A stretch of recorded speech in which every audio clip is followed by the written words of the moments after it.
Hoş, kızımga kuyovlikka nomzodmisizlar? Da shunaqa.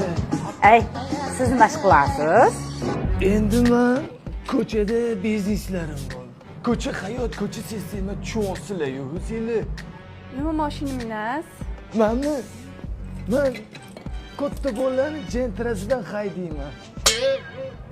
Ey, sen cho'pon bo'lsang kerak, a? Yo'q, to'g'ri, oddiy bolaman. Unaqa maqtanadigan narsam yo'q. Ha, hop, nima ish qilasan?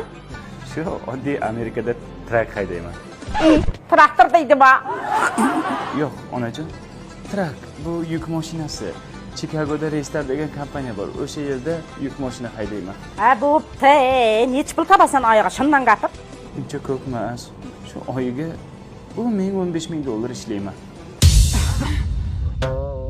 Nima mashina minasiz? Oddiy gelik. Velik deydimi? Okajon. Yo'q, onajon. Gelik bu Mercedesdan anaqa sportga turburchak. O'sha. Qara qizimlar senda qoldi. Mana biznesmen sarpishakdimi yo oddiy traktorchimi? Bu talla. Ona, har doim aytardingiz-ku, baxt oddiylikda deb. Men oddiylikni tanladim. Meni tanladingizmi? Muncha zo'r. Wow, oddiylikka nima yetsin qizim?